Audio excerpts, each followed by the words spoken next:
যেটা আমরা যজ্ঞের মধ্যে আহুতি দিচ্ছি সেটাও আমি। তো ভগবান সেটাই বলছেন এখানে। তারপরে কি বলছে, পিতা অহমস্য জগত, বলছে এই সমস্ত জগতের পিতা হচ্ছি আমি। পিতা অহম অস্য জগত, মাতা ধাতা পিতামহঃ, বেদ্যং পবিত্রম ওঙ্কার ঋক্সাম যজুরেব চ। ঈশ্বর হচ্ছে নিজের কীরকম সেটা বোঝাচ্ছেন ভক্তকে। তারপর কী বলছে, গতির ভর্তা প্রভু সাক্ষী নিবাসঃ শরণম সুরিত, এইগুলো আমাদের পড়া হয়ে গেছে। প্রভাবা প্রলয়স্থান নিধানম বীজমব্যম। তারপরে কি বলছে, তপো অহম অহম বর্ষা নিগ্রনাম উৎসৃজামি চ, যে আমি তাপ, আমি বর্ষা, আমি এই যে জল যে মাটি থেকে ভেপার হয়ে নিচ থেকে ওপর দিকে উঠছে সেটা, বৃষ্টিও আমি। অমৃতম চাইব মৃত্যু চা, অমরত্বও আমি, মৃত্যুও আমি, দুটোই আমি। যে সর্বদা সৎ রূপে যে অবস্থান করে তাকে, তা একদিন বলেছিলাম মনে আছে, সৎ কি বস্তু হয়, সৎ মানে কি, ব্রহ্ম সত্য জগৎ মিথ্যা যে আমরা বলি, যে সৎ বস্তুটা কি বলেছিলাম মনে আছে? বলুন, মনে আছে? কার মনে আছে? আমি ভীষণ হাট জ্বালানি টিচার। আমার কাছে আসলে আমি জিজ্ঞেস করি, স্টুডেন্টদের নাম মনে রাখি, কে কি করছে, কার কী রোগ আছে মনে রাখি। আমি আজকালকার লোকদের মতো নই যে শুধু পয়সা নিয়ে ভুলে যাই। হ্যাঁ, কোন স্টুডেন্ট ভালো করে করছে না কিছু আমি সব লক্ষ্য রাখি। ওরা বলতে পারবে, এই যে স্টাফরা, ওপর থেকে ফোন আসে, কেউ যদি একটু ভুলভাল বসে যাবে, সিসিটিভি লাগানো আছে আমি দেখি। তাই মাঝে মধ্যে পড়াও ধরি, কারণ দেখি যে আপনাদের মনে থাকছে, তাহলেই লাভ আছে না, নইলে এই সময়টা আমরা কেন নষ্ট করব। সৎ হচ্ছে যেটা সর্বসময় একরকম থাকে, ত্রিকাল আবদত্যম সত্যম, যে তিনটে কালে, বর্তমান ভূত ভবিষ্যৎ তিনটে কালে একই রকম থাকে, তার কোনো পরিবর্তন হয় না, কোনো ব্যভিচার করে না, সেটা হচ্ছে সত্য। আর মিথ্যা কীরকম? মিথ্যা হচ্ছে গিয়ে যদ্রূপ নিশ্চয়তে, যেভাবে আমি নিশ্চয় করছি তদ্রূপ ব্যভিচারতি, মানে সেই রকম থাকে না, সেটা হচ্ছে মিথ্যা। মিথ্যা মানে নেই তা না, মিথ্যা মানে আছে, কিন্তু আমি যেরকমভাবে নিশ্চয় করলাম সেরকমভাবে থাকলো না, চেঞ্জ হয়ে গেল। আমি নিশ্চয় করলাম আমার চুলগুলো খুব ভালো, 2 মাস পরে চুল উঠে টাক পড়ে গেল, তাই না? তো জগতে যা যা আমরা নিশ্চয় করছি এগুলো সব ভালো মন্দ। কাউকে বললাম আমি খুব খারাপ, তারপরে দেখলাম আমার বিপদের সময় সেই এসে দাঁড়ালো, আর কেউ দাঁড়ালো না, তাই না? তো যেরকমভাবে আমি ভেবেছিলাম, জগৎটা সবসময় পরিবর্তনশীল, জগৎটা সবসময় পরিবর্তন। এই আপনি এই দেহের মধ্যে আপনাকে একটা শিশু ভাবতেন নিজেকে, একটা সময় ভাবতেন আপনি একটা শিশু, তাই তো? তো সেই আবার ভাবতো আমি একটা যুবক যুবতী, আবার সেই ভাবছে আমি একজন বৃদ্ধা। তাহলে এটা হচ্ছে সবসময় পরিবর্তনশীল। হ্যাঁ, এটা হচ্ছে কি ব্যভিচার করা বলে, এটা হচ্ছে কি চেঞ্জ হয়ে যাওয়া বলে, এটাকে শাস্ত্রের ভাষায় বলে হচ্ছে এটা ব্যভিচারী, মানে এটা চেঞ্জ হয়ে যায়, একরকম থাকে না। তো এটাকে বলা হয়েছে মিথ্যা। তাই জগতে যা যা আমরা দেখব সমস্ত কিছু পরিবর্তন হয়ে যাচ্ছে, যেভাবে আমি নির্ণয় করছি নিশ্চয় করছি এরকম থাকে না। একটা নতুন বাড়ি বানালেন, খুব সুন্দর, কিছুদিন পরে যখন বাড়ি পুরনো হয়ে যাবে, ভেঙে পড়বে, তখন সেই বাড়ি সুন্দর লাগবে না, তাই না? তো এইভাবে জগতের সমস্ত জিনিসকে আমাদের এই জ্ঞান দ্বারা সমস্ত জিনিসকে দেখতে হবে, যে জগতের সমস্ত জিনিস পরিবর্তনশীল এবং জগতের সমস্ত জিনিসই হচ্ছে নশ্বর। তার জন্য হচ্ছে এই সমস্তটাই মিথ্যা। মিথ্যার পরিভাষা কি? এটা হচ্ছে মিথ্যার পরিভাষা। মিথ্যা মানে নেই তা না, আছে, কিন্তু যেরকম আছে ওরকম নেই, কিছুক্ষণ পরে চেঞ্জ হয়ে যাবে, তাই না? আর অসৎ মানে যে কখনোই নেই, হতেই পারে না। তো জগৎকে অসৎ বলেনি, ব্রহ্ম সত্য, জগৎ মিথ্যা বলা হয়েছে। হ্যাঁ, যে আছে, কিন্তু যেরকমভাবে আমি দেখছি ওরকম নয়, তাই না? যেরকমভাবে আমি দেখছি ওরকম থাকবে না, ওরকম চেঞ্জ হয়ে যায়। তো অসৎ মানে কীরকম এক্সাম্পল দেওয়া হচ্ছে শাস্ত্রে, অশ্বডিম্ব, শশক সিংহ, মানে হচ্ছে খরগোশের শিং হয় না, আকাশ কুসুম, আকাশে ফুল হয় না। তো এইগুলো হচ্ছে গিয়ে শাস্ত্র এক্সাম্পল দিচ্ছে কীরকম আমাদের অসৎ বস্তু, মানে এগুলো কখনো নেই। বন্ধা পুত্র মানে যে ইনফার্টাইল, তার সন্তান হতে পারে না, আগেকার দিনে হতো না, আজকাল তো ট্রিটমেন্ট আছে অনেক, যাই হোক। তো এইগুলো শাস্ত্রের কিছু এক্সাম্পল, মানে এটা অসৎ, এটা কখনোই থাকতে পারে না। আর জগৎকে কীরকম বলা হয়? সদাসৎ বিলক্ষণ, মানে হচ্ছে গিয়ে অনির্বচনীয়, মানে এটা সৎও নয় অসৎও নয়, সবসময় একরকম আছে। সৎ ত্রিকাল আবদত্তম সত্যম, সেটাও নয়, জগৎ সবসময় পরিবর্তনশীল। এবং অসৎ মানে একদম নেই, সেটাও আমি বলতে পারি না, কারণ আমি তো আমার ইন্দ্রিয় দ্বারা, বুদ্ধির দ্বারা বোধ করতে পারছি এটাকে, আছে কিছুটা, কিন্তু কি হচ্ছে পরিবর্তনশীল, মানে হচ্ছে এটাকে বলে অনির্বচনীয়, মানে আপনি বলে বোঝাতে পারবেন না কীরকম। এই বলে আসলেন খুব ভালো, খুব ভালো, খুব ভালো, খুব ভালো, আর দুদিন পরে এমন ঘটনা ঘটালো, তখন বললেন যে তাহলে কী হলো, অনির্বচনীয়। বচনে যা যা বলেছি তার দ্বারা আমি ঠিকভাবে বোঝাতেই পারছি না যে এ আসলে কেমন, তাই না? জগৎ আসলে কেমন সেটা বোঝানোই যাচ্ছে না। এটাকে বলে হচ্ছে কি সদাসৎ বিলক্ষণ। তো ভগবান কি বলছে, সদা সৎ চাহাম অর্জুনা, মানে অর্জুন আমি হচ্ছি সদা সৎ। এই যে 19 নম্বর শ্লোকে ভগবান নিজের ততস্থ লক্ষণ সব ব্যাখ্যা করছে যে গতির ভর্তা প্রভু সাক্ষী নিবাস শরণম সুহৃদ প্রভাব প্রলয় স্থানং নিধানং বীজমাব্যম। তার আগে কী বলেছে, পিতা অহমস্য জগত। 17 নম্বর শ্লোকে কী বলেছে দেখুন, পিতা অহমস্য জগত মাতা ধাতা পিতা মাহা। বলছে আমি কীরকম, আগে ভক্তকে বোঝাচ্ছে যে কীরকম, হ্যাঁ তো কীরকম, বলছে আমি এরকম এরকম এরকম, ডাইরেক্ট এখনও বলছে না, বলছে আমি এরকম এরকম।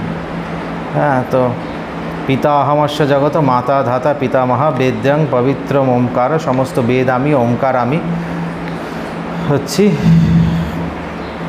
তারপরে কি বলেছে, দুরকম লোকের কথা এখানে বলছে। একজন হচ্ছে কি সকাম ভক্ত, যারা যারা কিছু না কিছু বাসনা থাকে মনে। আজকে প্রথমেই প্রশ্ন তুলেছেন উনি যে আসামাত্র ক্লাসে জিজ্ঞেস করলেন, স্যার মহাকালের মাহাত্ম্য কী? তখন আমি বললাম কোনো মাহাত্ম্য নেই। তা এখন বেদান্তীদের আপনি জিজ্ঞেস করলে এটাই হবে যে একটাই মাহাত্ম্য, সমস্ত দেবদেবীর আলাদা আলাদা করে কোনো মাহাত্ম্য নেই, একটাই মাহাত্ম্য সমস্ত দেব।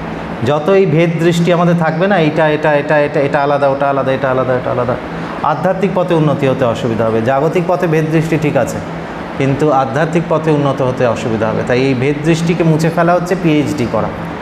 পিএইচডি করা হচ্ছে সাধনায়, ভেদ দৃষ্টি মোছাটাই হচ্ছে পিএইচডি। যে একই তত্ত্বের প্রতি আপনার আসক্তি চলে আসবে, একটাই তত্ত্ব, একই আত্মা সর্বত্র বিদ্যমান আছে, একই ব্রহ্ম সর্বত্র বিদ্যমান আছে, সেটা দেখাই হচ্ছে সাধনার উদ্দেশ্য।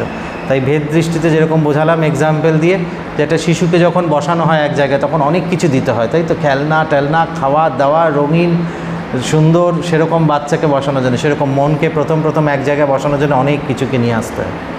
হ্যাঁ, তো যারা সকাম সাধক, যারা সাধক এরাও সাধনা করছে, কিন্তু হচ্ছে এদের কামনা বাসনা অনেক কিছু আছে। হ্যাঁ, তারা হচ্ছে বেদের কর্মকাণ্ডগুলো নিয়ে সাধনা করে, এবং তাদের কি হয় বলছে, ত্রৈবিদ্যা মাং সোমা পাপ উতা পাপা, এরা এর দ্বারা নিজের পাপকেও নষ্ট করে। এই যে সাধনা দ্বারা যজ্ঞাদিক, যে পূজা অর্চনা, এগুলোর মাহাত্ম্য আছে, এগুলোর মাহাত্ম্য নেই তা না, মাহাত্ম্য আছে এগুলো। তো যজ্ঞ দ্বারা, পূজার দ্বারা যেগুলো কর্মকাণ্ডের, বেদের বেশিরভাগটাই কর্মকাণ্ড, জ্ঞানকাণ্ড অনেকটা কম বেদের, কারণ হচ্ছে গিয়ে জ্ঞানের অধিকারী খুব কম মানুষ হয়। হ্যাঁ, তো কর্মকাণ্ডে নানান রকম, আর আমাদের জ্ঞান তো একটাই, কিন্তু বাসনা আমাদের প্রচুর। তাই যতক্ষণ বাসনার অধীন আমরা আছি তখন অনেক রকম কর্মকাণ্ড বলা আছে, এটার জন্য এটা, এই যজ্ঞ, এই পূজা, ওই নানান রকম। তো বলছে এরকম যারা সকাম ভক্ত হয় তারা হচ্ছে এই 3 বেদের মধ্যে যা যা বলা আছে তার সাধনা করে তারা কখনো ঊর্ধ্বলোকে যায়, কখনো আবার পুণ্য শেষ হলে নিচে। মনে আছে আগের শ্লোক দুটো বাড়িতে গিয়ে কেউ পড়েছে? কেউ পড়েনি? গীতার সাথে পড়েছেন? হ্যাঁ হ্যাঁ, 22 নম্বরটা, বাহ, ভেরি গুড। তখন কি বলছে, ত্রৈবিদ্যা মাং সোম পা, মানে যারা সোমরস পান করে পাপ নষ্ট করে, পুত পাপা মানে নষ্ট করে, যজ্ঞের ইষ্ঠা, যজ্ঞের দ্বারা স্বর্গতিং প্রার্থয়ন্তে, মানে হচ্ছে এই ভূ ভুবা স্ব যে বললাম, এই স্ব হচ্ছে গিয়ে স্বর্গলোক, ভূ হচ্ছে আমরা যেই লোকে আছি, ভুবা হচ্ছে গিয়ে আমাদের পিতৃলোক, মানে আমাদের পূর্বপুরুষরা, পিতৃরা যেখানে আছে, যারা পুণ্য করেছে আমাদের পূর্বপুরুষদের মধ্যে, তারা একটা ইন্টারমিডিয়েট লোক হয়, যেখানে যক্ষ রক্ষ এরা সব থাকে, ভুবা বলে সেটাকে, ভুবা লোকে তারা থাকে। আর স্ব হচ্ছে গিয়ে স্বর্গ। তো এই স্বর্গতিং মানে হচ্ছে স্বর্গের রাস্তা প্রাপ্ত করে যারা, প্রার্থনা করে যারা, তো সেই পুণ্যে আসাধ্য, সেই পুণ্য লোকের দিকে তারা যায়। সুরেন্দ্র লোক, কীরকম হচ্ছে ইন্দ্রের যেটা লোক, হ্যাঁ, ইন্দ্রের যেটা লোক, এবং সেখানে গিয়ে নানান রকম দেবতাদের মতো তারা সুখ, মানে আনন্দ ভোগ করে। হ্যাঁ, তো স্বর্গে হচ্ছে শুধু সুখ, আর পাতালে হচ্ছে শুধু কষ্ট, আর পৃথিবী হচ্ছে গিয়ে মাঝখানে সুখ দুঃখ মেশানো। তারপরে কি বলছে, তেতাং ভুক্ত স্বর্গলোকাং বিশালাং, তো ওখানে আমি কি বলেছি, টাইম স্প্যান হচ্ছে স্লো। তো স্বর্গলোক হচ্ছে বিশাল বলছে কারণ টাইম স্প্যান স্লো। আমাদের স্বর্গলোকে 1 বছর যদি কেউ কাটায়, আমাদের এখানে হয়তো 100 বছর 1000 বছর পার হয়ে যাবে। টাইম ক্যালকুলেশন আছে, ও করা আমার পক্ষে সম্ভব না। ও যারা বিশাল গণিত বিশারদ তারা পারবে। মানে আমাদের এখানে এক দিন 6 মাস হচ্ছে দেবতাদের এক দিন, 6 মাস হচ্ছে দেবতাদের এক রাত। তো সেইভাবে এবার হিসেব করতে হবে। মানে আমাদের 1 বছর মানে ওদের এক দিন। তো সেইভাবে হিসেব যদি করতে পারে বিশালাং কতটা বুঝতে পারবেন। তো যার অঙ্কে ভালো ক্ষমতা আছে সে করবে, আমার নেই। তো কি বলছে, সেখানে বিশাল স্বর্গলোকে বাস করে শিনে পুণ্যে মর্তলোকাং বিশান্তি, মানে হচ্ছে পুণ্য শেষ হয়ে গেলে আবার মর্তলোকে ফেরত চলে আসে। তো কি হচ্ছে এটা, এবং ত্রয়ী ধর্ম অনুপ্রপন্না গতাগতং, এইভাবেই তারা যাতায়াত করতে হয়। গতা আগত হয় মানে আসে আর যায়, আসে আর যায়। কাম কামা লভন্তে, যেরকম কামনা থাকে তাদের সেইভাবে তারা লাভ করে এবং সেইভাবে ওপর দিকে যায় আবার নিচের দিকে আসে। আমি দুটো গতির কথা বলেছিলাম মনে আছে, গতাগতং কথাটা যখন আসে, ঘটি যন্ত্রবৎ গতি আর কুড়াল চক্রবৎ গতি। আর ঘটি যন্ত্রবৎ গতি মানে যারা ওপর দিকে, এই যে এরকম যারা ঘড়িটা যেরকম ঘুরছে, যারা ওপর দিকেও যায় মানে স্বর্গলোক যায়, ঊর্ধ্বলোকে যায়, গিয়ে তারা সুখ ভোগ করে প্রচণ্ড। এই যে যারা ভালো ভালো কাজ করছে তারা সুখ ভোগ করে, সুখ ভোগ করে আবার ফেরত চলে আসে। এবার স্বর্গলোকে যদি যেতে হয় তাহলে শাস্ত্রীয় অনুসারে ভালো কাজ করতে হবে। আর এই যে আমাকে অনেকে প্রশ্ন করে যে এ তো অনেক ভালো কাজ করছে, মানে জাগতিক দিকে আমরা যে ভালো কাজ করছি, রাস্তার পশুকে সেবা করেছে, খাইয়েছে, এই করছে, সেইগুলোও ভালো কাজ, গাছ লাগিয়েছে, এই করেছে, কিন্তু এগুলো শাস্ত্রে উল্লেখ নেই, সেভাবে শাস্ত্রে উল্লেখ নেই। তারা তখন এই পৃথিবী লোকেই ভালো ভালো জীবন পেয়ে তখন সুখ স্বচ্ছন্দ ভোগ করবে, সেগুলোরও তো ফল পাবে।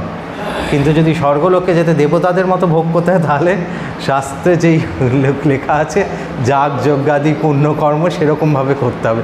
শাস্ত্র পঠন পাঠন, সাধনা, জপ ধ্যান, ঈশ্বরের আরাধনা, এইগুলো করলে স্বর্গের রাস্তা খুলে যাবে। আর যারা এমনি ভালো কাজ করবে, এরকম অনেকেই আছে যে এমনি খুব ভালো মানুষ, ভালো কাজ করছে, দান দান করছে, তারা এইগুলোকেই ভালো ভালো জন্ম পেয়ে তারা সেইগুলোকে আবার ভোগ করবে। বোঝা গেল এই অবধি। তারপরে ভগবান একরকম ভক্তের কথা বলেছে যে যারা এত ঝামেলার পথে যাবে না, যারা এত লম্বা যাগ যজ্ঞাদি পুণ্যকর্ম এত কিছু করতে পারবে না, তারা কীরকম ভক্ত, যারা ভগবানকেই আশ্রয় করে থাকবে, হ্যাঁ, যাদের বাসনা নাশ হয়ে গেছে, যাদের নিষ্কাম ভক্ত বলে তাদেরকে, যাদের এত এত বাসনা আর নেই, তাদের একটাই বাসনা যে আমি ঈশ্বর প্রাপ্তি করব, আত্মজ্ঞান প্রাপ্তি করব। হ্যাঁ, আর তার আগের বেশিরভাগ মানুষের হচ্ছে কি নানান রকম বাসনা এখনও বিদ্যমান আছে, তাদেরকে কোথাও খারাপ বলা হয়নি, তাদের জন্যও পথ বলা হয়েছে, তারা স্বর্গ অবধি যাবে, কিন্তু তারপরে আর যেতে পারবে না, তারপরে আর যেতে পারবে না। ভূর ভুব সহ মহাজনা তপ অবধি সত্যম, সেই লোক অবধি তাদের গতি নেই। তো সেই লোক অবধি পৌঁছানোর জন্য আমাদের কীরকম ভক্ত হতে হবে, তখন বলছে আরেক রকম ভক্ত আছে যারা এত রকম যাগ যজ্ঞাদি পুজো পাঠ কর্মকাণ্ড করে না, হ্যাঁ, তাদের এত কিছু করে না, তারা কীরকম, অনন্যাস চিন্তয়ন্ত মাং যে জনা পর্য উপাসতে তেষাম নিত্যভিযুক্তানাম যোগক্ষেমাম বহমিয়াহম। বলছে যে সারাক্ষণ আমাকে অনন্য রূপে সারাক্ষণ সাধনা করছে সমস্ত কাজের মধ্যে, সে জাগতিক সমস্ত কাজের মধ্যে, কিন্তু তার অন্তরে মনের ভেতরে আমি বসে আছি, অন্য কিচ্ছু নেই মনের ভেতরে। যদি এরকম যদি হতে পারি আমরা, মনের ভেতরে অন্য কিছু নেই, বাইরে তো আমরা মুখোশ পরে নিই, বাইরে আমরা নানান রকম আধ্যাত্মিক মুখোশ পরে নিই, ধার্মিক মুখোশ, আজকাল তো ধার্মিক মুখোশটা সব থেকে সহজ মুখোশ, একটা কিছুই নেই, গলায় একটা লম্বা মালা পড়ছে সব দেখছি, হ্যাঁ, টিভিতে এখানে বসে জানেই না কিছু। এই সব ডিপ্রেশন, ইয়াং জেনারেশন সুইসাইড করছে, এগুলোর উৎস কী? যখন আপনি জগৎকে সত্য মনে করবেন, মিথ্যা বস্তুকে যখন সত্য মনে করবেন, তখনই দুঃখ উৎপন্ন হবে। এটাকে যদি আমি মেনেই নিই এটা মিথ্যা, এটা এরকম, তো ব্যভিচার করেই যায় এগুলো, আমি এখানে আর এত দুঃখ পেয়ে কী করবো? এটা তো এরকমই শাস্ত্র বলছে, যুগ যুগ ধরে এটা এরকম হয়ে আসে, আমার সাথে শুধু না, আমার আগে পূর্বপুরুষ সবার সাথে এরকম হয়েছে। যারা এইসব তৈরি করছে সব ছেড়ে চলে গেছে, এখন আমি ভোগ করছি। তাহলে তো এইটা আমি এই যে একটা অফিসে চাকরি ডিপ্রেশন, জালনা দিয়ে কত কর্পোরেটে হচ্ছে, অহরহ খবর আসে, এগুলো তো মানে অজ্ঞানের লক্ষণ। আমাদের এই আজকাল এই জ্ঞানের আমাদের শিক্ষা হয়েছে কিন্তু জ্ঞান হয়নি। There is knowledge but no wisdom. That is the sad truth of today. আজকে দুঃখের কারণ হচ্ছে সেটা। তো আজকের হচ্ছে গিয়ে নানান রকম মানে আমরা মুখোশ পরে থাকি সমাজে যখন যাই, কিন্তু আমাদের এই মুখোশ খুলে ফেললেই আমরা সাধক হতে পারবো, নইলে মুখোশ পরে সাধনা করা যায় না। তার জন্য আপনি যেরকম সেরকমই জগতের সামনে নিজেকে দেখাবেন। এই খুব গলায় একটা ছেলে এখানে আগে গান গাইতে আসতো, তো কোথায় কোথায় আমার মোহ আমি বেঁধে রেখেছি সেটাকে আমার জ্ঞানের দ্বারা, নিজের দোষটা নিজেই ভালো করে দেখুন, বাইরের পৃথিবী আপনাকে যেই দোষ বলবে তারা তো অর্ধেক দেখতে পাচ্ছে আপনার, কারণ তারা তো এই মুখোশ সমেত আমাকে দেখছে। আসল দোষটা আমি নিজেরটা নিজে জানি। তাই সাধনা মানে একটা ডিসপ্যাশনেটভাবে নিজেকে দেখা, যে আমি নিজের কি কি দোষ আছে, আবার কিছু গুণও আছে। এরকম মানুষ নেই যে সমস্ত দোষ, আবার এরকম মানুষ নেই যে সমস্ত গুণ। তাই দুটো মেশানো মনুষ্য জীবন আমাদের। তো নিজের যা গুণ আছে তাতে অতিমোহিত হয়ে যাওয়ার কিছু নেই। ওরে বাবা আমি তো ভীষণ ভালো। কিছু কিছু লোকের এরকম হয়।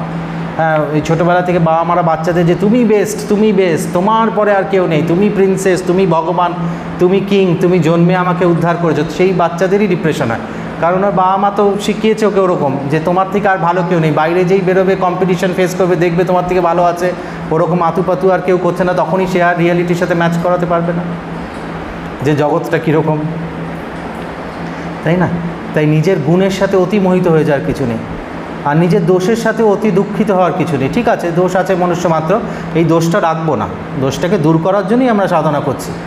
এই জন্মে আমরা দোষটাকে দূর করার জন্যই সাধনা করছি। আমরা প্রত্যেকে মানুষ, আমাদের প্রত্যেকের মধ্যে দোষ আছে, তো প্রত্যেকের মধ্যে দোষ আছে। তার জন্য হচ্ছে কি আমাদের এই দোষটাকে দূর করার জন্যই আমরা এই পথে এসেছি। তার জন্যই শাস্ত্র, তার জন্যই শাস্ত্রের আশ্রয় আমরা নিয়েছি। নইলে কিসের জন্য? দোষ নিয়ে ঘুরে বেড়ানোর জন্য তো আছে। শিক্ষা আমাদের দোষকে দূর করতে পারে না, জ্ঞান আমাদের দোষকে দূর করতে পারে। তো শিক্ষা আর জ্ঞানের মধ্যে একটা পার্থক্য আছে। তো আজকের দিকে আমরা শিক্ষার দিকে ঝুঁকছি। তো কি বলছে ভগবান? অনন্যাস চিন্তায়ন্ত মা, মানে যে এই মুখোশটা বাদ দিয়ে আমাকে চিন্তা করে, হ্যাঁ, এই ধর্মের মুখোশটা পড়ে না। যার জন্য আমি এত কিছু বললাম যে ধর্মের মুখোশ পড়বেন না কখনো। ধর্মকে আমাদের ভেতর থেকে ধারণ করতে হবে। ধর্ম যেটা আমাদের ভেতর থেকে ধারণ করবে। বাইরের লোক না বুঝতে পারুক, বাইরের লোক আমাকে যা ইচ্ছে ভাবুক, তাতে কী হয়েছে? তার ভাবাতে তো আমার কিচ্ছু আসা যায় না। এবং তার আমাকে ধার্মিক ভাবানোর জন্য আমার মাথায় পাগড়ি, গলায় মালা, এগুলো কিছু পরার দরকারও নেই। এগুলো তো বাইরের বাহ্যিক জিনিস, সে দেখবে আমার ভেতরটা কীরকম।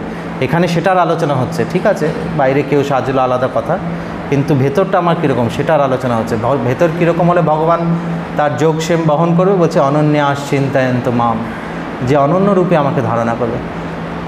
তাহলে কী বলছে? যে জনাপর্য উপাসতে, এইভাবে যে আমার উপাসনা করবে, তেষাম, তাদের নিত্য বিযুক্তানাম, তাদের সাথে আমি নিত্য যুক্ত করে রাখি তাদেরকে।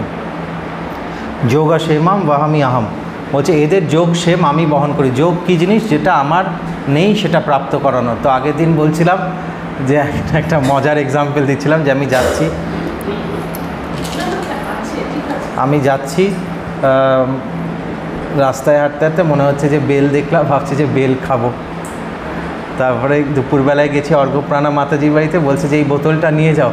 আমি বলছি কী ব্যাপার? বলছে যে বোতলটার ভেতরে বেলের শরবত আছে। এটা হচ্ছে ভগবানের যোগ। মানে যা যা আপনার ইচ্ছে করছে, শুধু আধ্যাত্মিক বিষয় না, জাগতিক বিষয়ও, জাগতিক বিষয় কিচ্ছু বাদ থাকবে না। এই ধারণা যে আমি আধ্যাত্মিক পথে আসলে জাগতিক সুখ পাবো না, জাগতিক সুখ আরও পাবেন। জাগতিক সুখ যা যা আছে সব পাবেন, কোনো কিছু। ভগবান সে নিজে বলছে যোগ সেম আমি বহন করা। সেম কীরকম? আমি কিছুদিন আগে বলছিলাম না, আমি বেড়াতে গেছিলাম নৈনিতালে। তো দিব্যেন্দুর মার স্ট্রোক হয়েছে সেদিনকে। তো আমাকে ফোন করলো। তো আমি সকালবেলা উঠে আমি মানে ওরকম ফোন করেছে, আমি একটু চিন্তিত হয়ে পড়লাম। কখনো হয় না, তো আমি অনলাইনে পাঠাতে গিয়ে টাকা আমি ভুল করে দিব্যেন্দুর আগেই একটা কার নাম লেখা আছে তাকে পাঠিয়ে দিয়েছি, এবং সে চিনিও না তাকে। আমাদের ফোনে তো প্রচুর নাম্বার, যারা কন্ট্যাক্ট করে বিভিন্ন চলে আসে নম্বর।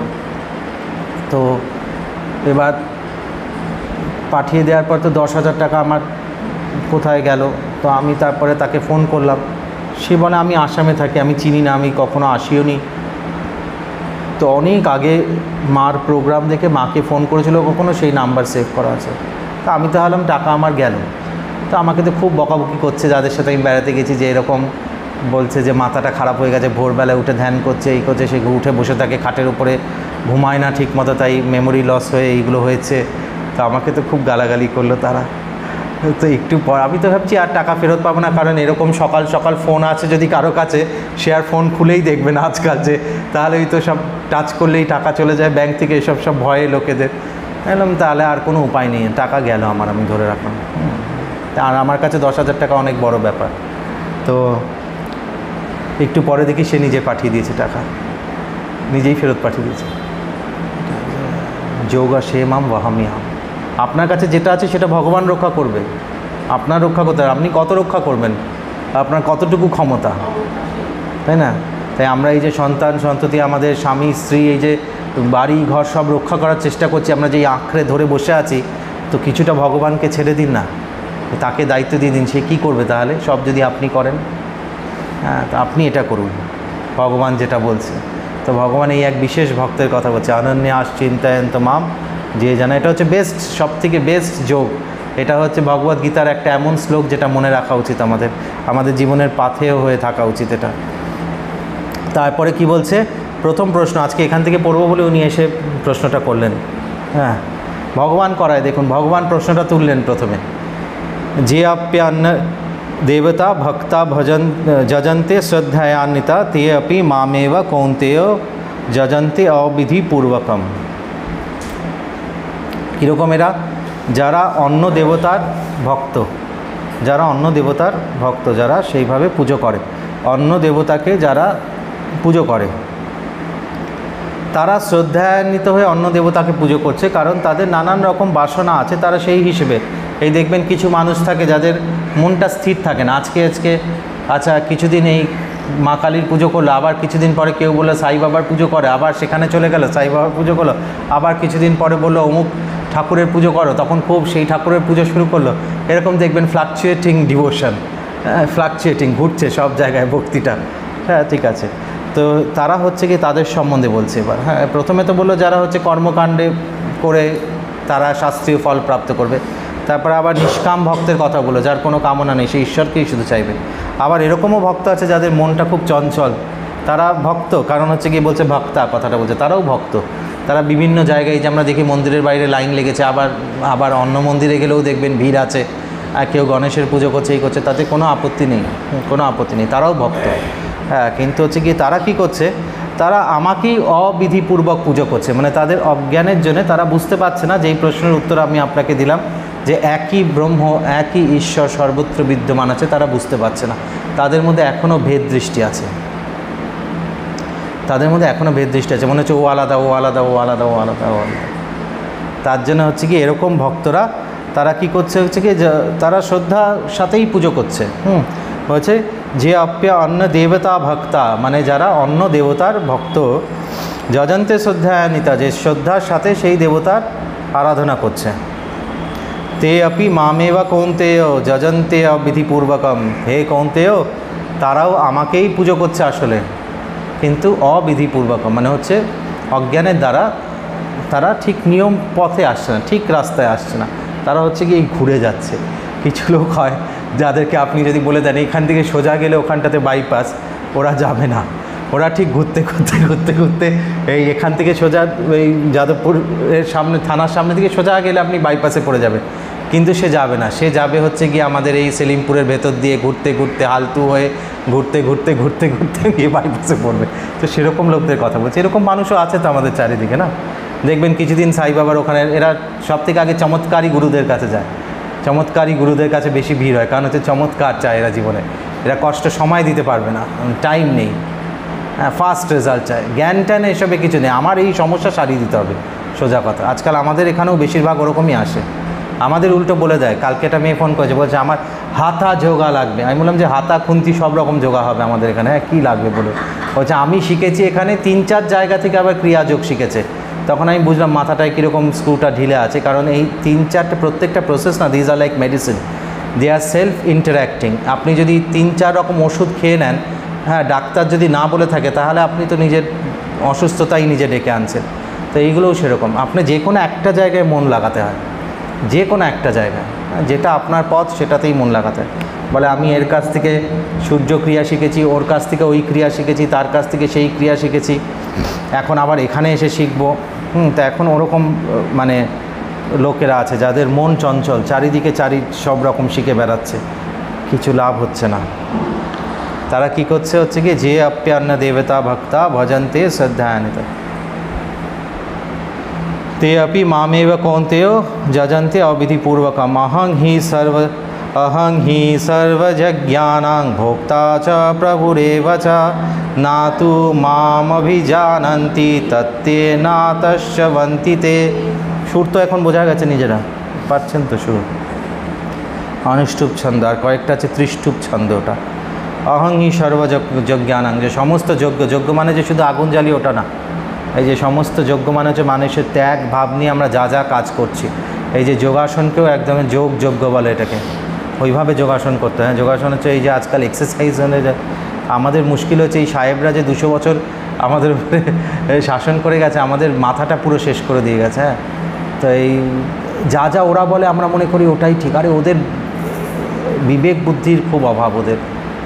হ্যাঁ, ওরা আপনার টাকা নিয়ে গিয়েই বড়লোক হয়েছে, এখানে ভারতকে শোষণ করে নিয়ে গিয়ে ওরা টেকনোলজিক্যাল অ্যাডভান্সমেন্ট করেছে নিজেদের। ওদের দেশে যত ব্রেন আছে অর্ধেক হায়ার্ড পৃথিবীর সমস্ত দেশ থেকে, নিজেদের বুদ্ধি ওদের খুব কম। তার জন্য ওদের দেখে শিখবেন না, যেটা আমাদের ট্রেডিশনাল উইজডম বলছে সেটা শিখবেন, তাই না? অহং হি সর্বযজ্ঞানাং ভোক্তা, বলছে এই সমস্ত যজ্ঞের ভোক্তাকে আমি, ভগবান নিজে। হ্যাঁ, বলছে সমস্ত কিছুর ভোক্তাও আমি, প্রভুও আমি। এ তো মহা মুশকিল, ভগবান কীরকম এবার নিজের একটা স্বরূপের লক্ষণ বলে যে আমি ভোক্তা আমি প্রভু। তাহলে তুমি কি করছো? আজকে সকালেই বলছিলাম যে মুক্তি কি? মুক্তি হচ্ছে কি আমাদের বন্ধনটা আমাদের কল্পনা, যে আমি ভোগ করছি আমি প্রভু, এর থেকেই আমাদের বন্ধন উৎপন্ন হয়, এর থেকেই আমাদের বন্ধন উৎপন্ন হয়। কর্তৃত্ব ভোক্তৃত্ব বুদ্ধি থেকে বলছে আমি করছি, কর্তৃত্ব বুদ্ধি আমি করছি, এটা আমাদের কর্তৃত্ব বুদ্ধি। সমস্ত কিছু করুন, করার সময় অত্যন্ত দক্ষতার সাথে করুন, কিন্তু করে কোনোদিনও কর্তৃত্ব বুদ্ধি রাখবেন না। দেখবেন আপনি ভুলে গেছেন কী কী করেছেন, ভুলে গেছেন কী কী করেছেন। এটা সাধনার একটা উন্নতির সাইন, এটা সাধনার অবনতির সাইন না। আমার যতক্ষণ আমার কর্ম মনে আছে, তার মানে সেই কর্মগুলো আমার ভেতরে গভীর সংস্কার ফেলেছে। এবং যেই কর্ম আমাদের গুরুদেব বলেন, হিমালয় স্বামীজি বলেন, বলছে অদ্ভুত কথা, মহাত্মাদের গভীরতা দেখুন। আজকে মানে কয়েকজন স্টুডেন্ট আছে বলেই বলছে যেই কাজটা আপনি দক্ষতার সাথে করেন, মানে with a lot of depthness which you are doing, বলছে ওটাই আপনার বন্ধনের কারণ। বলছে কারণ আপনি দক্ষতা কী করে অর্জন করলেন। দেখবেন কিছু জিনিস আপনি খুব ভালো করেন জন্ম থেকে, আপনাকে আলাদা করে শেখায়নি কেউ, ওটাই আমাদের বন্ধনের কারণ। কারণ আমি পূর্ব জন্মান্তরে এই কাজ বহুবার করে এসেছি এবং ওটার সংস্কার আমার মনে সব থেকে গভীর, আমার মনে সব থেকে গভীর ওটা সংস্কার আছে। তো ওই সংস্কারটাকে আমি আরও ডিপ করছি এই জন্মে। আমরা বলি না যে যেটা ভালো করে পারো সেটাই করো, জাগতিক ইসের জন্য ঠিক আছে, কিন্তু মোক্ষকামী মানুষের জন্য সেটা ঠিক নেই। যেটা ভালো করে পারি ওটা ছাড়ো, কারণ হচ্ছে গিয়ে ওটাই আমার বন্ধনের কারণ, ওটাই আমার বন্ধনের কারণ। কারণ ওটা আমি পূর্ব বহু জন্ম করে এসেছি, তাই ওটার সংস্কার impression in my mind is the deepest. That is Y I perform it very well. যাদের আমি এটা ইজিলি করে ফেলি, আমার কিছু লাগে না করতে। আর এই অন্য 100টা লোক পারে না, তো ওটাকেই আমার ত্যাগ করতে হবে, কারণ ওখানেই আমার বন্ধন আটকে আছে, ওখানেই আমার বন্ধন আটকে আছে। ওটা আমি যত আরও এই জীবনে ওই দাগটা ডিপ, ওটাকে আরও ডিপ করছি, আরও ডিপ করছি, আরও ডিপ করছি। আমরা যখন গঙ্গার ধারে বসেছিলাম, হিমালয়ে সেই পাথরের মধ্যে সব দাগ পড়ে থাকে না জলের, ওগুলো আমাদের মনের ভেতরে, সূক্ষ্ম মনের ভেতরে দাগ পড়ে আছে যেগুলো, ওটাকে আরও ডিপ করছি। তো ওটাকে সাধনা হচ্ছে ওটা থেকে ফেরত আনা, নিজেকে লক্ষ্য করে দেখা কোন জায়গায় আমার এক্সপার্টাইজ বসে আছে। যদি মোক্ষকামী হয় তাদেরকে ওইখান থেকে আস্তে আস্তে মনকে ফেরত আনতে হবে, ওইগুলো করা চলবে না। কীরকম অপোজিট, আমাদের মনে হয় যে জগতে আমরা যেটা ভালো পারি ওটাই করা উচিত, তাই না? ঠিক আছে, জাগতিক বুদ্ধিতে তো সেটা ঠিক আছে, সাংসারিক মানুষদের জন্যে বলছে অহং হি সর্বযজ্ঞানাং ভোক্তা চ প্রভুরেব চ। তো এই যে যোগের সাধনা আমরা করছি, এর ভোক্তাকে কার ভালো হবে? আমাদের কিছু, আমি তো কিছু নেই, তো সমস্ত ভগবানকে অর্পণ করুন। এটাই হচ্ছে অর্পণ বুদ্ধি, সমর্পণ বুদ্ধি। আমি কি মনে করছি আমি প্রভু, আমি করছি, আমিই ভোগ করবো এটার ফল। এখানেই আমাদের বন্ধনটা, এটাই আমাদের মানে জন্মান্তরের হেতু।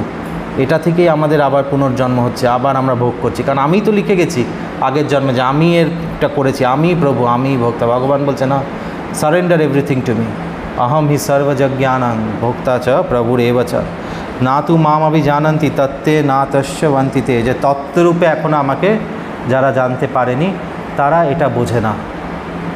তত্ত্বরূপে যারা জানতে পারেনি তাদের এখনও মনে হয় যে মহাকাল আলাদা, মহাকালী আলাদা, কৃষ্ণ আলাদা, আমি এই ঠাকুরের পুজো করি, আমি ওই ঠাকুরের পুজো করি না। এই নিয়ে তো আশ্রমে ঝগড়া থাকে। হ্যাঁ, এই যে এইটাকে যে অপ্যান্ন দেবতা ভক্ত যজন্তে শ্রদ্ধায়ানি তাতে আপনি মামেভ কৌন্তেয় যজন্তে অবিধিপূর্বকম, এটাকে ব্যবহার করে অনেক মানে এরা, ঠিক আছে। তারপরে কি বলছে, কীরকম এইসব উপাসকরা, জানতি দেবব্রতা দেবান পিতৃন জানতি পিতৃব্রতঃ ভূতানি ইয়ান্তি ভূতেজ্যা জানতি মজ্জা জিনোপি মাম।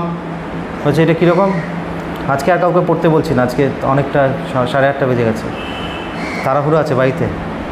এত তারা কিসের, ছেলে বড় হয়ে গেছে বাড়িতে, বউকে কিছু দায়িত্ব দিন, সব ধরে রাখবেন সেই সবজি, তখন তো হবে না, তাহলে তো মুক্তি হবে কী করে। এখন ছেলের বউ এসে গেছে, তাদের ছেড়ে দিন, তারা খুশি হবে ছেড়ে দিলে। কীরকম, জানতি দেবব্রতা দেবান, যে এরকম বিভিন্ন যারা পুজো পাঠ করে, যারা দেবতাদের পুজো করে, তারা দেবলোককে প্রাপ্ত হয়, তাদেরও হয় প্রাপ্তি। এরকম তারা দেবলোকে প্রাপ্ত হয়। এক একজন দেবতার এক একটা লোক আছে, এবং সেই দেবতাদের স্বরূপ প্রাপ্তি হয় অনেক সময়, মানে স্বরূপ মুক্তি হয়, মানে তার মতো হয়ে যায় তাদেরকে। তো সেই দেবতার যা যা গুণ আছে সেইগুলো চলে আসে তার মধ্যে। তো এই যে আমরা বিভিন্ন দেবতাদের সাধনা করলে কী হবে, তাদের গুণগুলো আমাদের ভেতরে আসবে। যারা শাক্ত দেবদেবীর উপাসনা করবে তাদের মধ্যে শক্তি বৃদ্ধি পাবে, তার জন্যই করতো আগেকার দিনে। যার জন্য শাক্ত উপাসনা সাধারণত গৃহস্থদের জন্য নয়, কারণ গৃহস্থরা অত শক্তি নিয়ে কী করবে, মারপিট তো করবে না, ক্ষত্রিয়রা করতো, রাজা টাজারা যারা যুদ্ধ টুদ্ধ করতো তারা করতো। আজকাল যেরকম পাড়ার মোড়ে মোড়ে একখানা করে কালী পুজো হয়, ওটা আগে হতো না, আগে ভয় পেত লোকেরা এগুলো করতো, কারণ এর খুব কঠিন নিয়ম, তান্ত্রিক উপাসনার খুব কঠিন নিয়ম, এবং তার মানে খুব বিপদ হয়ে যায় যদি লোকেরা উল্টো পাল্টা করে। এরকম বলছে, জানতি দেবব্রতা দেবান, যারা দেবতাদের ব্রত করে, যে এর নাম হচ্ছে দেবব্রত, এই হচ্ছে দেবতা লোককে প্রাপ্ত করবে।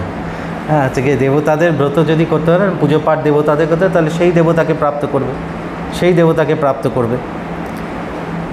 জানতি দেবব্রতা দেবান পিতৃন জানতি পিতৃব্রতা, যারা হচ্ছে কি পিতৃ উপাসনা করে, মানে খুব নিষ্ঠার সাথে ধরে নিন পূর্বপুরুষদের উপাসনা করেছে। আগেকার দিনে অনেক কিছু ছিল, আজকাল তো শুধু গিয়ে তর্পণটুকু করবে, তর্পণও করে না বেশিরভাগ লোক, তর্পণও করে না। তাদের পূর্বপুরুষরা, মানে এটা পূর্বপুরুষদের পাপের জন্য ওরকম সন্তান জন্মায়, যে যার জন্য তাদের দ্বারা আর পূর্বপুরুষদের মুক্তি হয় না, ওরকম সন্তান জন্মায় সেই কুলে।